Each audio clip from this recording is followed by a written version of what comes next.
All right, guys, today we're going to talk about acceleration. Uh, Hopefully, you learned a bit about that from your lab. Also, I'm going to apologize ahead of time for my voice. I'm still kind of sick and my throat hurts, but I'm still doing this for you, so you're welcome. All right.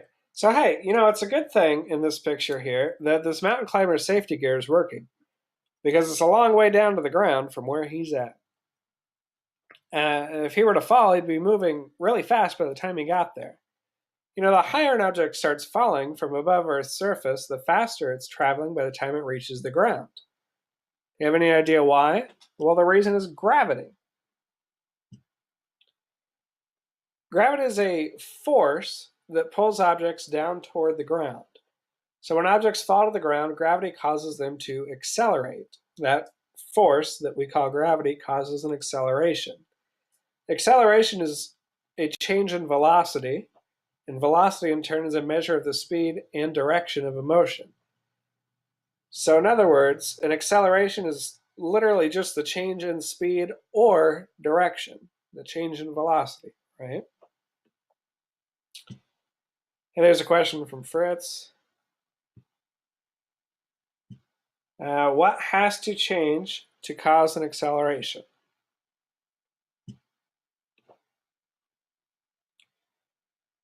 All right. Excuse me. So gravity causes an object to fall toward the ground at a faster and faster velocity the longer the object falls.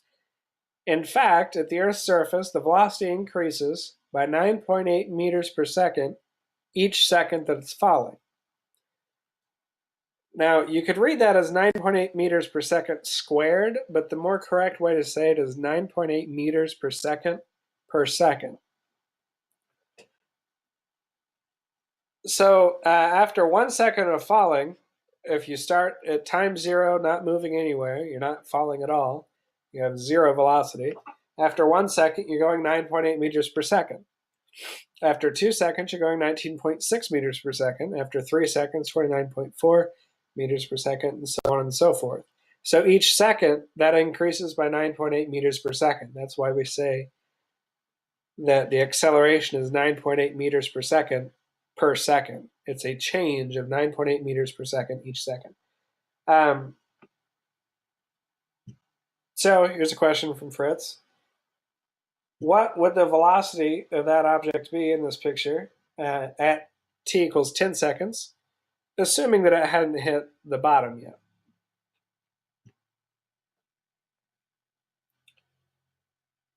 All right. So what if you were to drop a bowling ball and a soccer ball at the same time from the same distance above the ground? The bowling ball has a greater mass than the basketball, so the pull of the gravity on it's greater. So would it fall to the ground faster? You should have learned from your lab that no, absolutely not. In fact, in this example, the bowling ball and basketball would reach the ground at the same time. Well, why is that? Well, the more massive the bowling ball, or the more massive bowling ball is also harder to move because of its greater mass. So it ends up moving at the same acceleration as a soccer ball. If you look at this equation here, force equals mass times acceleration. Our acceleration due to gravity stays constant, so I'm going to put a green box around that. So if our mass increases, then the force from gravity increases. Or if our mass were to decrease, then the force from gravity decreases. But the whole time, the acceleration stays the same. Okay.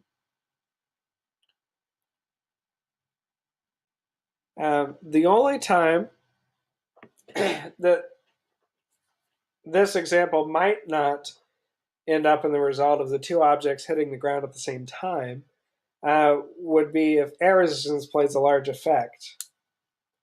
So, for example, if you drop a falling leaf and an acorn at the same time, well, we know from experience the acorn's going to hit the ground first, but that's just because the falling leaf has a much larger surface area, and there's a lot of air pushing upwards on it as it's falling, so it doesn't fall down quite as fast.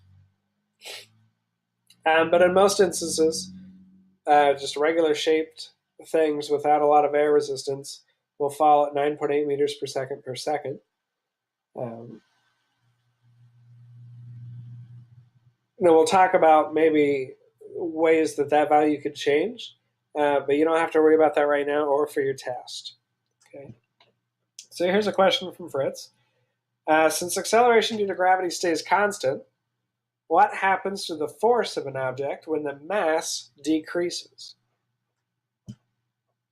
All right, that's pretty much going to be it for the notes. Just to recap what we talked about. Due to gravity, the acceleration is constant at 9.8 meters per second squared as you're falling, or 9.8 meters per second per second. And that's the acceleration. Each second, the velocity changes by 9.8 meters per second. And regardless of mass of the objects, all objects fall with the same acceleration, except when air resistance plays a major role. I hope you got something from the notes from that. Let me know if you have any questions. Be sure to answer all of Fritz's questions and write those down on a piece of paper and turn them in tomorrow.